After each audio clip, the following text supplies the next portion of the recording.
Hi, this is Dominic Keating. I played Lieutenant Malcolm Reed on Enterprise, as you probably know, and you are listening to the NX 7062 podcast. Enjoy.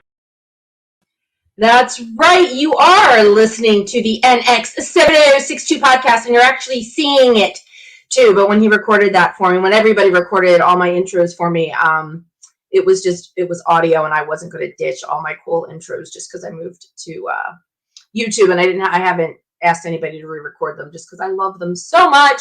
So all of my intros and outros are keepers, and you guys are just going to keep hearing Dominic and Connor and Nikki and JJ.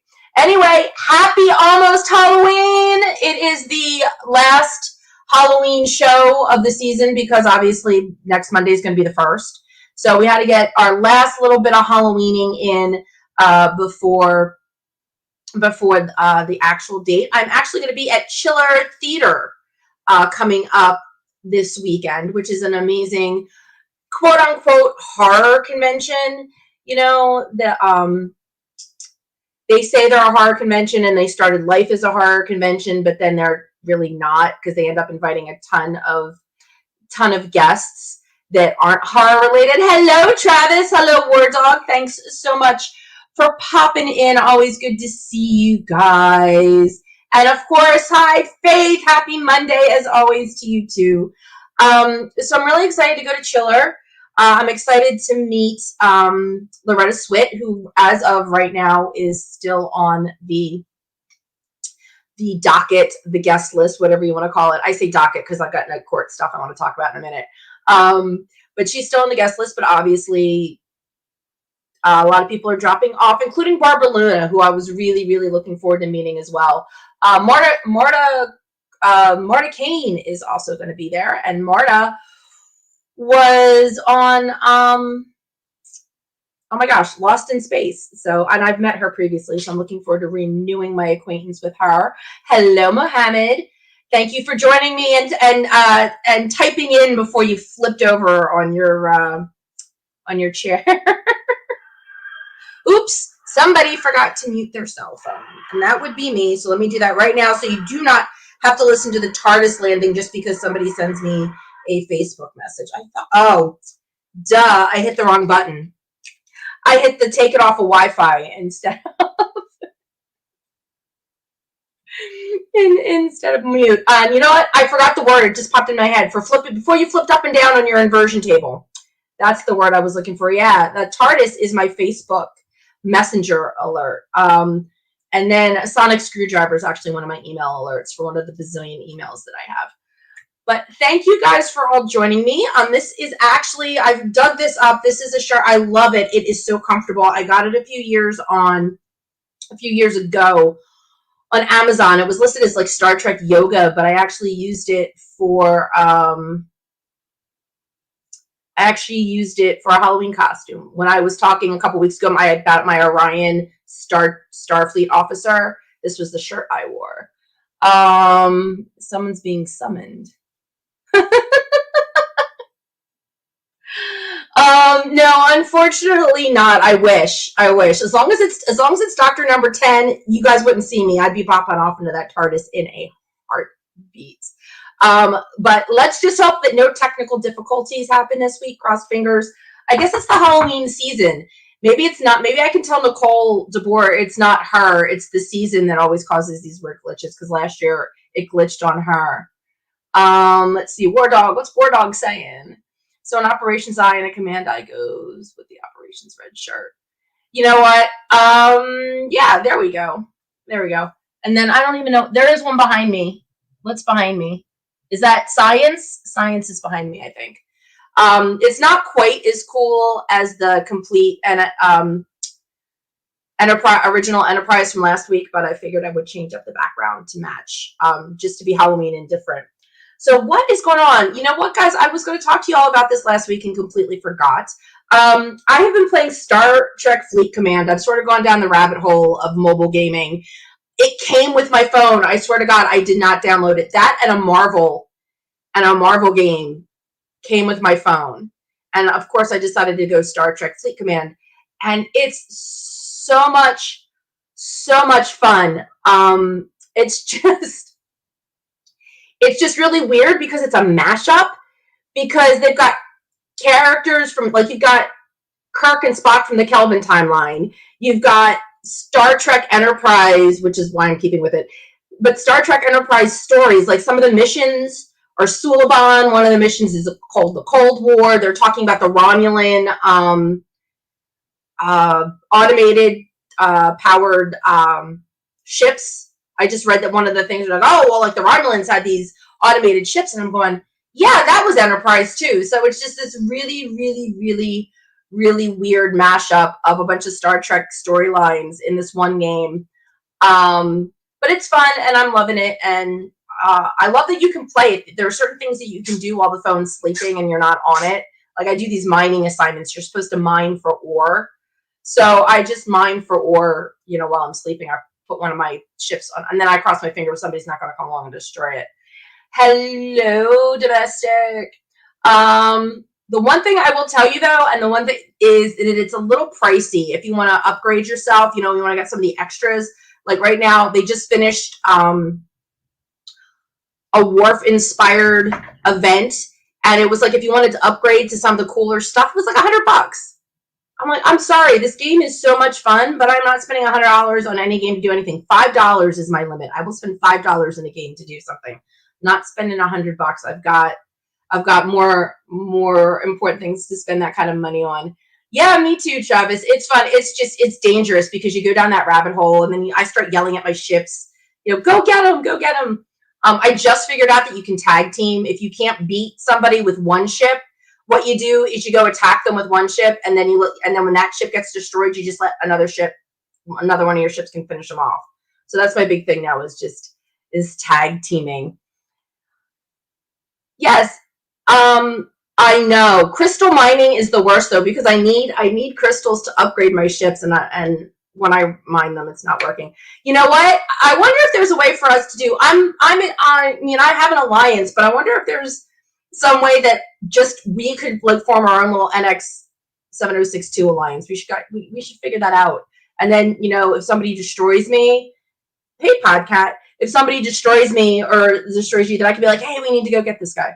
Anyway, it is fun, and I highly recommend it, and you can still enjoy it and not spend money on it. Say hi, Podcat. Lasso, you made it. Oh, hello, Lasso. We missed you last week. I know you were busy. But it's always so good to see you, Lasso. Is she messing that up, or did I not click it right? There we go.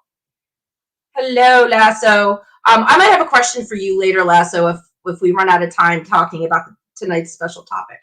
All right. So the reason hey, Robert, we missed you last week too. Glad to see you're back. Hey. Okay, so Night Court. I don't know if anybody's old enough to have seen it. I saw it when it was in its first incarnation. It's one of my sister's favorite shows. I now am catching it on reruns on the Laugh channel. And I knew that there were Star Trek people in it. I mean, I knew Brent Spiner was in it from the get-go. And I know I've mentioned on here, he does this recurring character,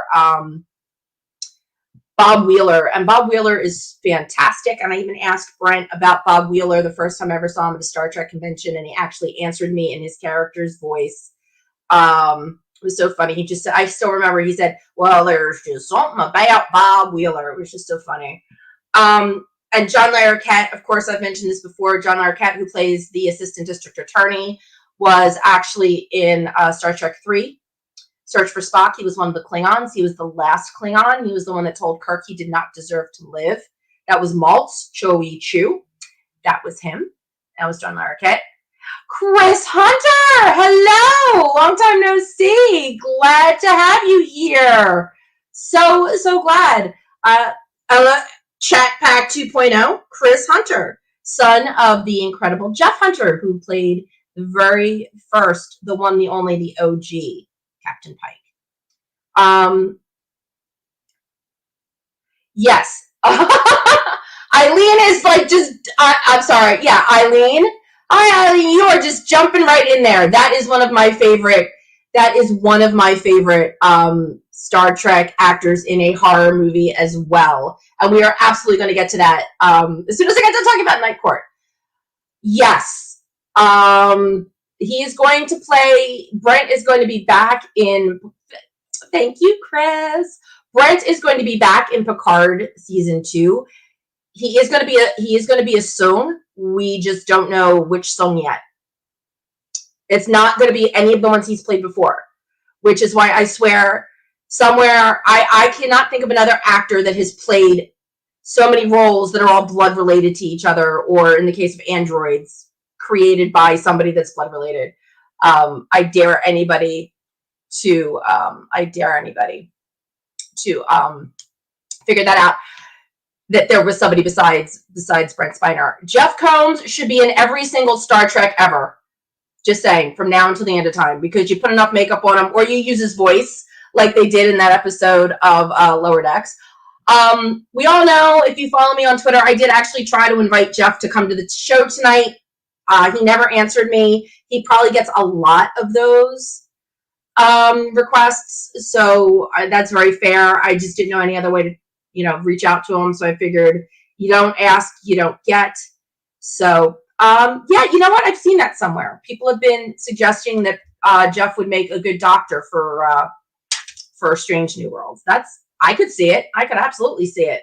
For anybody that's ever seen the original, The Cage, or its incarnation, the reuse, The Menagerie. I think the doctor was in The Menagerie, or maybe he wasn't. I don't know. But yeah, if you watch The Cage, the doctor was not Bones, obviously, and I think you're right. I think Jeff would really be good.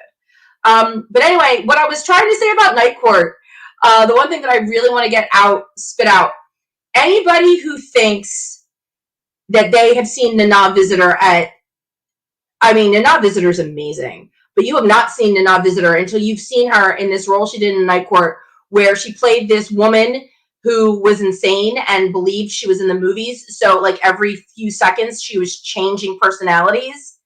Now, Nana is amazing. Kira Nerys is an amazing character, but if you have to, in a half an hour TV show, if you have to play 12 different characters, bam, bam, bam, bam, that's some acting chops. And this was a while ago, and she was amazing. So if you can find Nana's episode of Night Court, that's awesome.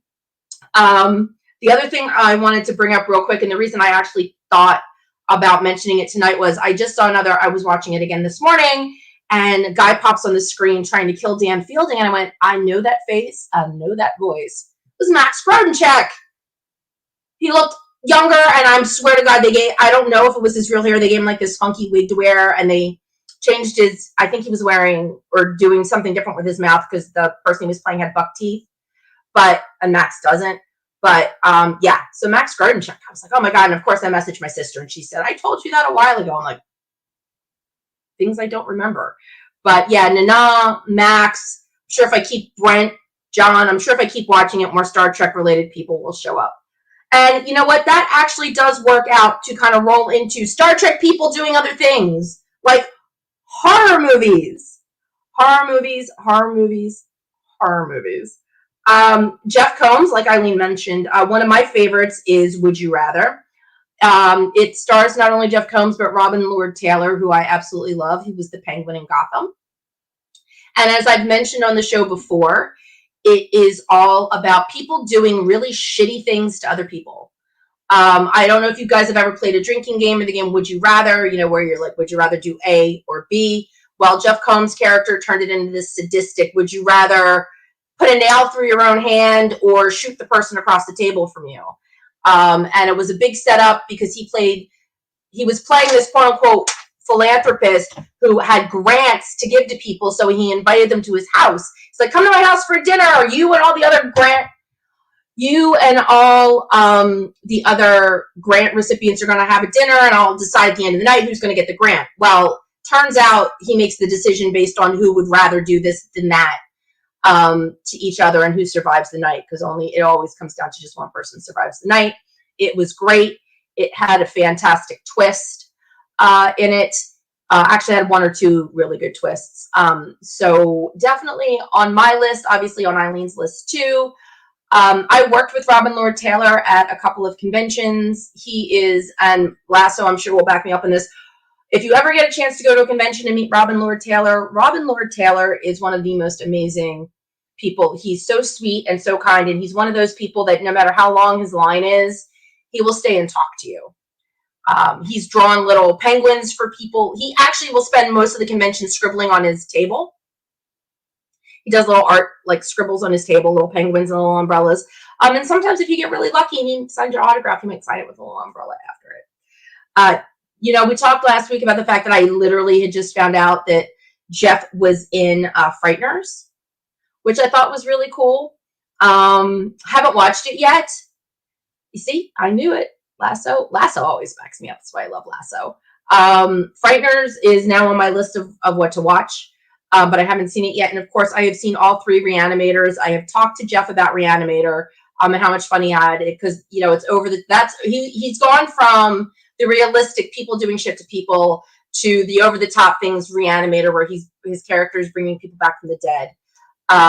And he plays that role, Dr. West, with such conviction of, I actually am trying to really do something good for society here. I am bringing people back from the dead. Yeah, not really. So you know what? I mean, I will sit here again and I will keep talking about the ones that I love or the ones that I've stumbled across recently. Or you guys, this is about you guys telling me if you have any favorite horror movies with Star Trek actors. Or if I rattle off the list, I mean, this week you've got plenty of time, to catch up and find them somewhere. I will tell you that one of my absolute favorite horror movies that is like the horror comedy, because that is a thing. One of the favorite horror comedies is Night of the Demons, which is a Tales from the Crypt. It was the first Tales from the Crypt full-length feature.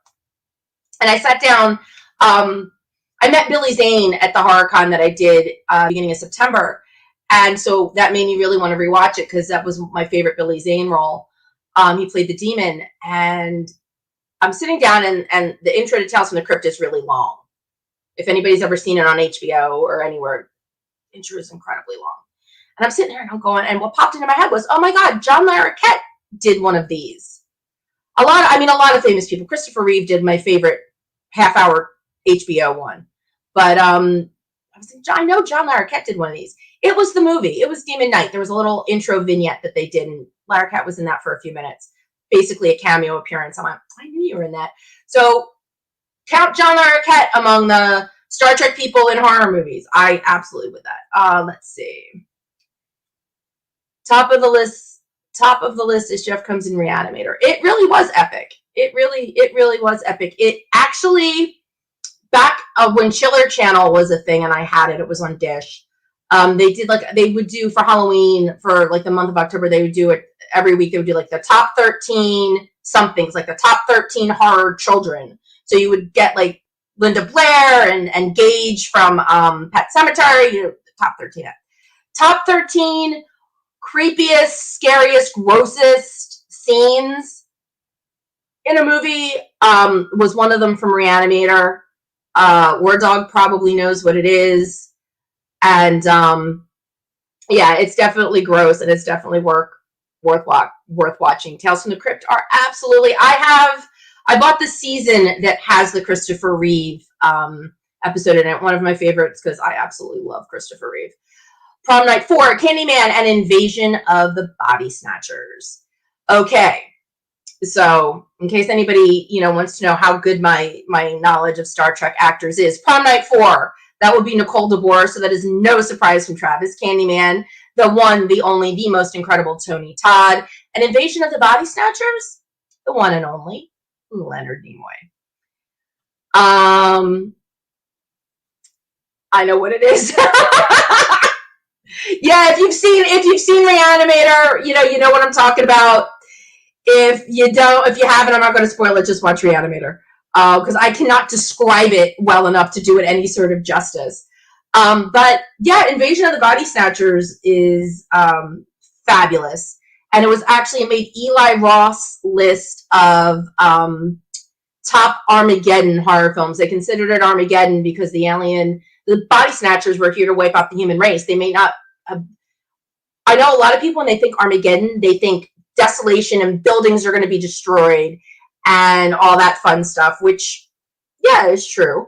But there's also the Armageddon that just encompasses destroying the human race. We're going to leave everything else intact, but the human race is going to get wiped out. They consider that Armageddon, which makes sense. So Invasion of the Body Snatchers made their list, and they did talk about what a cool idea was to cast Leonard Nimoy, considering everybody was so used to seeing him as a good guy. You know, Mr. Spock, he's amazing. And in Body Snatchers, he wasn't that nice of a guy. And it was a definite departure from what people expect. Tony Todd. Sirach still talks about how weird it was for him to have Tony Todd following him around on set to learn his mannerisms. I'm sure, but that is Tony Todd. I'm really sad that I missed Tony. He was actually at a convention this weekend. I just didn't get a chance to go see him. He's amazing. He actually did the first intro for when my podcast was under a different name and it wasn't Star Trek based. And he was so sweet. And I worked with him at the convention, so he recorded it real quick for me. And I think one of the things I hated the most about changing the podcast to something else, to changing the name of the podcast, was that I couldn't use his intro anymore. I don't want to. Nimoy passed away. I think we were together. That's right, Lasso. I'm always with really good friends when I find out this kind of stuff. I was actually with my friend, one of my really good friends, Evan, when I found out Kenny Baker died. Let's see. Aw, I'm sorry, War Dog. So I think you're right, Lasso. I think you're absolutely right. It was a while ago. I think it was like 2015 or something. It seems like yesterday, but I think I just saw something that posted it. Actually, you know what I hate is when my phone, when I'm texting, I think this happens to everybody, when you're texting and it's spelled right when you see it on the screen, and then somewhere between when you hit send and it hits the other person, autocorrect hits it. And then it's like, what happened? I was right when I saw it. It was right when I hit send. I don't know what happened. That is amazing. Robert, he's so great. You are going to have such an amazing time. Unfortunately, I am not going to be able to make Rhode Island Comic Con this year. I thought I was going to have a shot. What I was hoping to do didn't pan out. So have an amazing time. I'm sure we'll see pictures of you as an Andorian, and I can't wait to see that. So have an amazing time for all of us who can't make it to Rhode Island, because Rhode Island Comic Con is an absolute trip. Okay, so yes, exactly, War Dog. Friggin' autocorrect sucks. It helps, but then it sucks. JG Hertzler. We're moving on. JG, who is one of my other favorite people who I got to spend some quality time with when we were in Vegas. I knew he had done some horror, and I think I mentioned this really bad, The Redeemer, Son of Satan thing that he was only in for like 5 seconds, which he should probably be really glad about, because it was just really bad. It was like a bad prom night.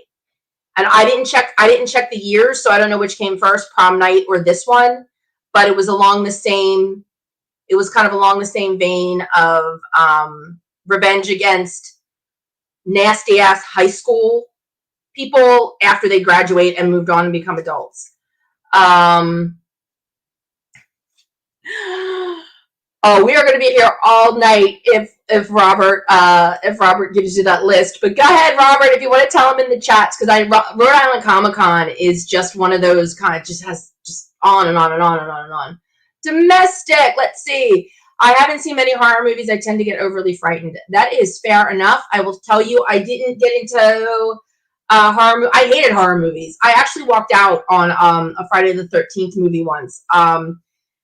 Real quick high school story, speaking of high school. My friend and I went to go to see, I think it was The Breakfast Club, and we were going to go with a friend of ours, and there were 3 of us, and our one friend went ahead, and I rode with my other friend, and we were late. And at that time, I don't know, I haven't been late to a movie in forever, and now you can buy your tickets ahead of time online, but at that point, if you showed up after a movie started, they wouldn't sell you the tickets, which is ridiculous, but whatever. So we ended up my friend and I were late for The Breakfast Club, so we could only get tickets to Friday the 13th. So we went in and we sat down and watched it. I didn't even get past the credits because, of course, the credits, Jason already killed Horshack. I can't remember what number it was, but I remember which movie it was, and I just watched it the other day. Horshack from Welcome Back, Kotter was in it for 5 minutes. He was the first person that Jason killed. And I said to my friend, we got to go. I can't sit here. Fast forward a couple years, and I am able to now sit through pretty much anything. That I love horror movies. Horror movies about real people doing things to other real people freak me out more so than the Freddys and the Jasons. But and I do love like the comic horror, like I said, like Reanimator, Evil Dead kind of has that over the top kind of deal with it that I love, and I love Sam Raimi. The other one that Eli Roth gave a really quick Armageddon horror comedy nod to was actually on one that fits what I'm talking about, Shaun of the Dead, which up until the Kelvin universe would not have counted. But Shaun of the Dead stars Simon Pegg. And it's great. It also has a actress who was in Doctor Who. She was trapped in 10 Downing Street, and she was in the Slovene in 10 Downing Street episode with Christopher Eccleston, and then she became the Prime Minister. So she actually played his mother in Shaun of the Dead. Eli Roth is amazing. Hostel is one of the movies that freaking creeps me out. That creeps me out. And the other thing that really creeps me out, it happened in Pet Sematary, which, as we all know, the original had Denise Crosby in it. And I just watched it the other night. Is when Fred Gwynne gets his Achilles tendon cut when Gage cuts his heel. Oh my God, feet stuff creeps me out. I don't know why, but all that stuff creeps me out. Like when you get Hostel. I think, wasn't there even a Hostel 3? I don't remember. One of them I really liked. There was one scene that I really liked with the one girl that shot the guy in the junk, and I can't remember. That might have been 2. But I mean, I like them, but they creep me out, and they're scary as shit. And Podcat is sitting on my notes. Move your butt. So back to JG. It is true horror. I will agree with you on that, Chris. JG also did The Prophecy 2. He played a monk. He was in it with Christopher Walken, who played the devil or the demon, the archangel. No, not an archangel. The fallen angel. Christopher Walken is always amazing. JG was great as a monk. And there was one scene with the actress who played Commander Shelby in Best of Both Worlds, TNG. So that's a double trek in one movie. Fright Night is good. Fright Night is really good. We're talking the original with Roddy McDowall or the remake? And if so, that one, you've got me stumped, Travis. If there's a Star Trek person in either of those, I can't think of them off the top of my head. I know Chris Sarandon was in one, and the guy that played the lead in the original Fright Night, where did I see him again? Herman's Head, I think.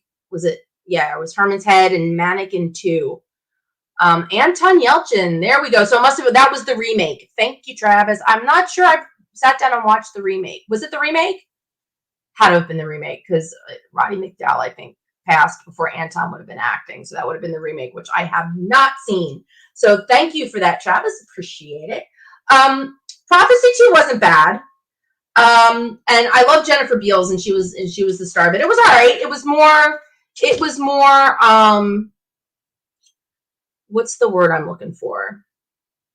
I can't think of it. It wasn't hard. I mean, there was gore and stuff, but it was kind of, I mean, it was scary from that religious, the demons and the devil kind of thing, that are scary than like a pure horror movie, but I still count it. And JG was in it, so of course I'm going to count it. And I know I've mentioned this before. Nicole DeBoer did an Outer Limits. There's plenty of TV horror that if you look, you will find. Let's see. Feature horror. Dr. Flox cutting his toenails was kind of horror, but yes, but I will always defer to anything talking about Enterprise. So yeah, that was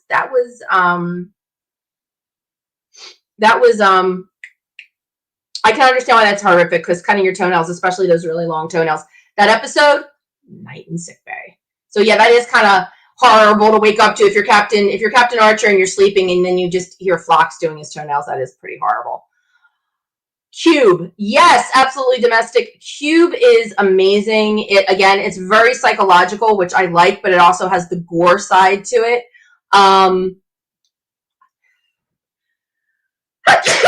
That's something I don't think I've ever done before. But anyway, Nicole sneezed on camera. But no, Nicole was great in that. I loved Cube. I love the psychological bent to it. Normal people thrown into abnormal situations. I mean, and look what happens to them and how they regress. That's the word I was looking for. How they regress. Cube is usually on my list of movies to watch. I will tell you all that Paramount Plus is doing a big horror thing. And I think I mentioned this, I found all the Species movies. They have all of them now for free. I've actually paid for them, but they have all of them now for free. Dominic Keating was in Species 4. I love the Species franchise. Species 4 was very different. Had a little bit of a different bent to it. And Dominic plays a not nice character. And if I tell you that I love when Dominic plays a not nice character, he's really good at it. And as you might have been able to tell by the posts I put up about this podcast, the guy with the big bloody red eye, that was Dominic. That was from Hollywood Kills, which is obvious, which I now own and which is always on my list for Halloween Day. And I hope to be home in time from Chiller. I'm sure I will be because Sundays are usually quick days. So I hope to be home in time because I will be curling up with Halloween Kills at least. If not Halloween Kills and some other movie, I don't know. It could be Cube. It could be. Connor's done some horror movies. Dark Harbor, which is a psychological thriller, is really good. Last I checked, it was free on Amazon Prime. Like I said, more psychological horror than blood and guts horror. So if you're into psychological drama, Dark Harbor, I recommend. Connor's done some other stuff. He did one of those Exorcist, like 4 sequels down the road. Not that great. I love Connor, but I'm not recommending that one. Sorry. Mirror Universe Reed was creepy. He was fun. He and Mirror Flocks were great. He and Mirror Flocks were absolutely great. I love them. I love the fact that they created the agonizing chamber, which is horror in and of itself.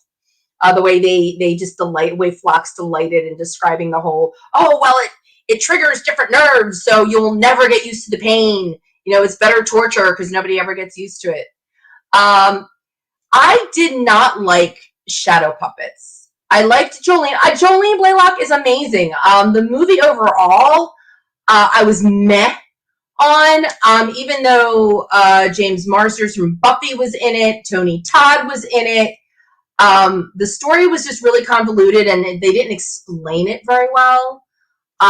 So, I mean, I like when they first all wake up and they don't know where they are and they don't know who they are. You're like, oh, you're in for a great ride and whatever. But no, it just didn't work. I like when Saw does it, because when Saw does it, in the later, because they did that in some of the later ones, they put groups together in Saw, and people that didn't know each other and why are we here. They did it in Cube.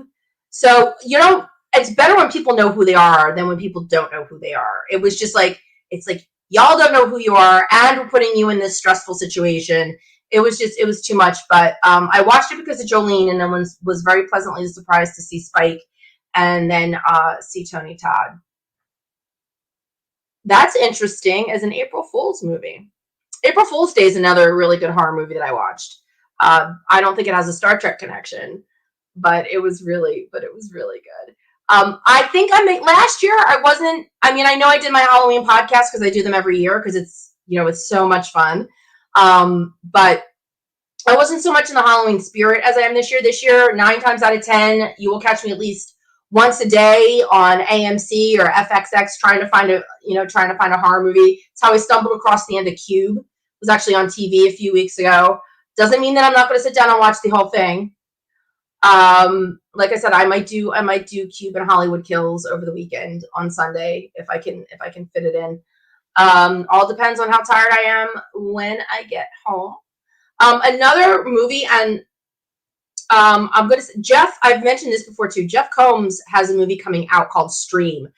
Don't know the specifics because I don't think they've set up the distribution yet, but I know about Stream through the guy I worked with at New Jersey HorrorCon, who was the writer-director for it in a fabulous independent horror movie called Terrifier.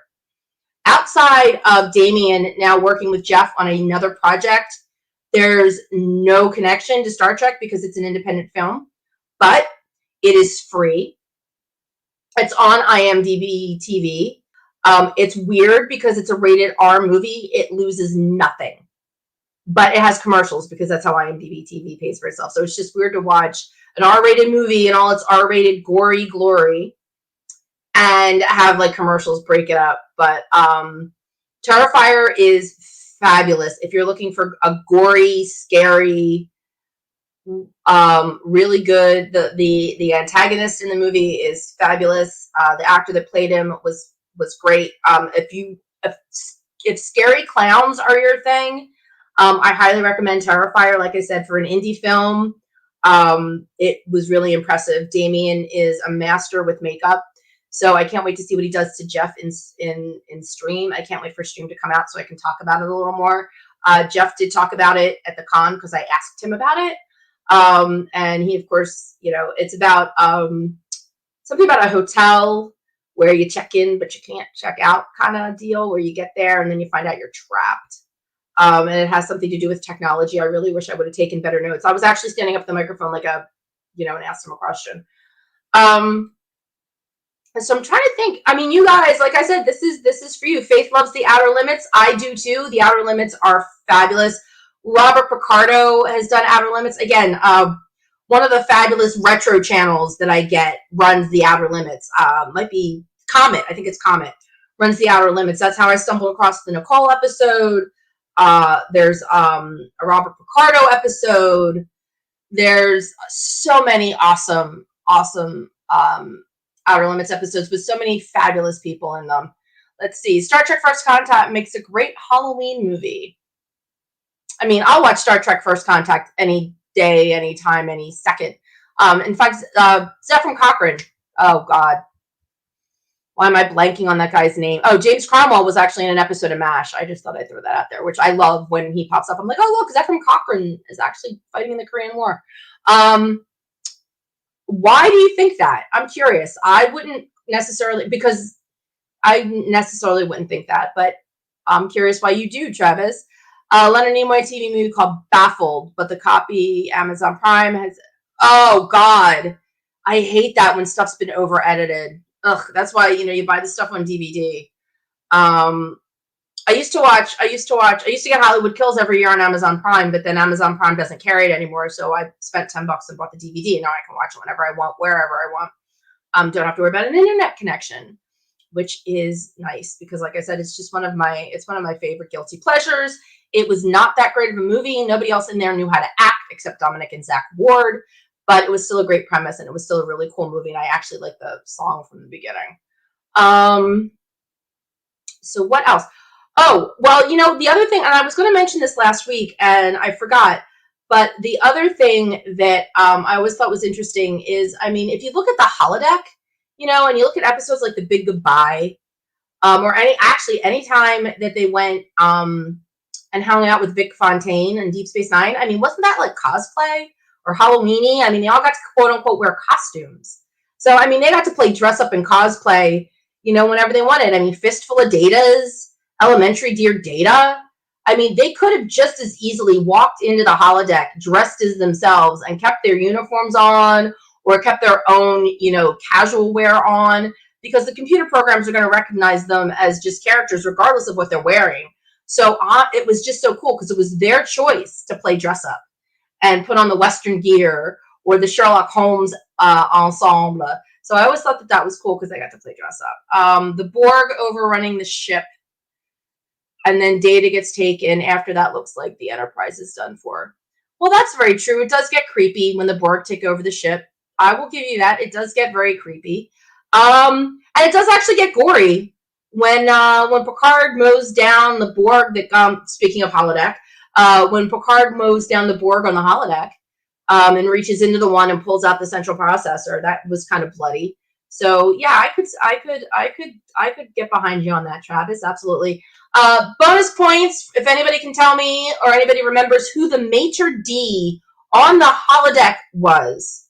The one that stopped Picard and wouldn't let him come in. Or no, stop the Borg. He wouldn't let the Borg come in because of the way they were dressed. Somebody, real quick, name me the maitre d', because if you don't know, I bet you, because Travis watches it like I do, bet you Travis knows. So Travis, let somebody else answer this question, but see if anybody remembers who the maitre d' was on the holodeck in First Contact. But yeah, I just that it's one of those weird thoughts that like never occurred to me, and so I started thinking about Trek and doing the and doing, you know, Star Trek and Halloween and all this other stuff. And it's like, wait a minute, wasn't the holodeck just them playing dress up and Halloween and cosplay? Oh, Travis, you were supposed to wait. But all right, I guess we waited long enough. That is correct. Ding, ding, ding, ding. Ethan Phillips was the maitre d'. And just so, and to throw it out there for anybody else that might not remember, Bob Picardo played the emergency medical hologram that Dr. Crusher swore she would never use. That's okay, Travis. I don't think anybody else was going to answer anyway. But yeah, there was this really great scene on the holodeck where, or in sickbay where they were trying to escape, and Dr. Crusher says, I swore I'd never use these, and she activates the emergency medical hologram. So that is so great. That's just, you know, Star Trek. I mean, like I said, this was my Halloween costume. So yes, I love the Doctor too. I love all of the Doctors for different reasons except Pulaski. They're all great except Pulaski. Could not stand Pulaski. Not in the least. I don't like Diana Muldaur in anything I have ever seen her do. Didn't like her characters in TOS, didn't like her in TNG, and did not like her on LA Law. And then she fell down an elevator shaft, and I thought, wish they could have done that to her on TOS. Well, not her, obviously, her character. Have no idea what type of person she is. I have just never liked any of the characters she's played. Robert, you get bonus point. You get points too then. Absolutely. Gold star for anybody that knew that Ethan Phillips was the maitre d' on the holodeck at First Contact. I'm trying to think if there's any other really, I mean, you guys, you know, let's see. We still got time. You know, I usually don't run past 11. We still got time if you guys want to name any other horror movies, anything that I missed. I know that I don't know all of them, and I obviously, I admit I lean towards the actors that I am bigger fans of when I'm looking for horror movies to watch. But I watched Scott Bakula in that one where he played like a religious detective, and I watched that, and I mentioned that a couple weeks ago, and now I can't remember the name of it, just because it didn't stick in my brain that well. But I did watch Scott Bakula do a horror movie. Kingdom. I mean, if you want to go old school and watch bad 70s horror, you got Kingdom of the Spiders. You've got Night of the Lepus. And then you can do and then you can polish that off with Invasion of the Body Snatchers, and you'll get all three. You'll get DeForest, you'll get Shatner, and you'll get Nimoy. But I would definitely suggest doing it with Night of the Lepus first, because I think that's like the worst one. Then you can do Kingdom of the Spiders, which is a Shatner, and then you finish it off with the classic Invasion of the Body Snatchers, and that way it's a palate cleanser because you're going to watch the good one at the very end. Or even better, and I've mentioned this before, but I will mention it again, Riff Tracks, which is the crew from Mystery Science Theater, and they just basically took the show on the road, and now that Mystery Science Theater, the three of them, Mike Nelson and Kevin Murphy and Bill Corbett. There we go. I got all those names. Thank you, Lord of Illusion. Thank you, Robert. That was the Scott Bakula, Lord of Illusion. Thank you. But anyway, the three Mystery Science Theater guys, they riff, and they ripped on both Lupus and Kingdom of the Spiders. So there's Trek references abound, and it's a really fun way to watch a really bad movie. If you want to watch the guys riff and make fun of the movies. I mean, and you can still catch the dialogue, so you still pretty much know what's going on. But there were more Enterprise references, or I shouldn't say Enterprise, Star Trek references in Kingdom of the Spiders, but they're still a really great way to watch them. Devil's Reign. I am not familiar with that one, Robert. If you wanna expound on that. And Magic Lasso, who's been quiet. I don't know. I hope he's still with us. Lasso, you've probably seen a horror movie or two that had a Star Trek person in it. You probably just didn't realize it. So definitely could talk about that at some point. But anyway, the last movie, Shatner and Jerry Ryan. Oh, wait. Yeah, I actually watched that movie. The Shatner Jerry Ryan movie, I actually watched it because I talked about it last year. Yeah, and somebody from Days of Our Lives was in it too. Actually, two people from Days of Our Lives were in it. Shoot, can't remember the name of that either. Hey, Lasso. Shoot, can't remember that one. But don't forget, if we're talking Deep Space Nine, then you got to talk Hellraiser, because Andrew Robinson was in the first one, and almost said Jerry Ryan. Terry Farrell was in the third one. So if you want a fix of Deep Space Nine in horror, that is where you go. You go to the Hellraiser franchise, which again, that's classic. You gotta love it when it's not just watching it because you know because you're familiar with one of the actors in it. You gotta love it when you can watch it and actually enjoy it because it's a really good movie. I mean, Hellraiser. Oh my God, that's torture porn right there, and you gotta love that. I mean, anything that makes your skin crawl, because it's not being done to you, so it's okay. But so anyway, I told you all what my lineup is. Travis has told you what he's going to be watching this Halloween.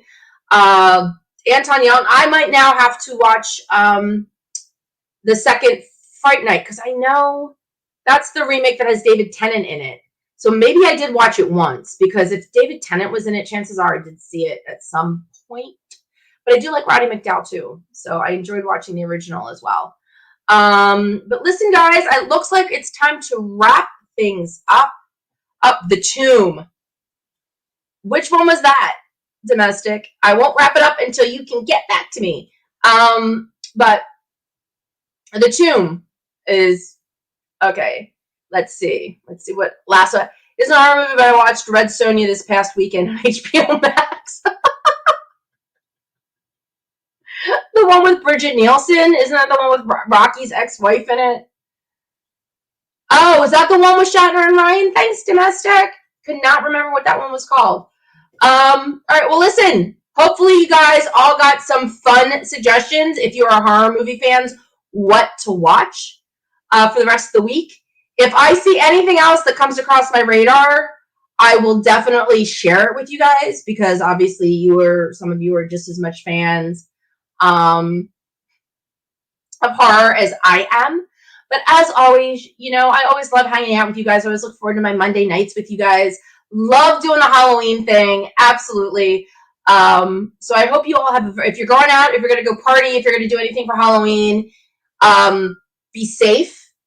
Enjoy whatever it is you're doing. If you do cosplay of any kind, War Dog, that's awesome. I am so glad you got some suggestions. That is what I'm here for. I'm here to help you all. So if you're doing anything, if you are dressing up, please share pictures on my Facebook page or tweet them at me. I would love to hear from y'all. Don't forget a couple of quickie reminders. Obviously, subscribe. I would love it if you guys could help me out, support me a little bit on Patreon. You can become a patron for as little as $1 a month. How is that for a bargain? But if you go up in tiers, then you have the chance to snag yourself some thank you gifts after your third month of donations. And some of the stuff's really cool, like shirts and mugs and things. So go check me out on Patreon. Still trying to figure out how to get to Chicago. Even though right now the guest list looks really light, which is really disappointing. I'm still hoping to get out there. Y'all know I'm going to Vegas. I already have my room booked. Nothing on Vegas has changed since the end of September. I don't expect to see the guest list spring up too much. If you don't want to do the monthly thing, how about hit me up on the Teespring store and buy yourself some merchandise. You can get everything there from sweatshirts to t-shirts to tank tops. But as far as my fabulous brand new NX7062 baseball cap, you got to go hit up punkarmy.net. Punkarmy.net, which is the brainchild of my friend Raymond Litster, who works with the fabulous Chase Masterson over at Pop Culture Hero Coalition. But Punk Army is his little side gig where he creates the most amazing merch for so many amazing people, including yours truly. So if you want to head over and get yourself an official ball cap, that is where you go. You know, guys, I absolutely love love it for your support. You know what? But just hanging out with me every Monday night is a lot of support. And I love you all. And thank you so much. And you know what? Until next week, I hope you all have a fabulous Halloween and that you live long and prosper. Hey, this is Connor Turner. You've been listening to the NX7062 podcast with Stephanie. Enjoy your evening.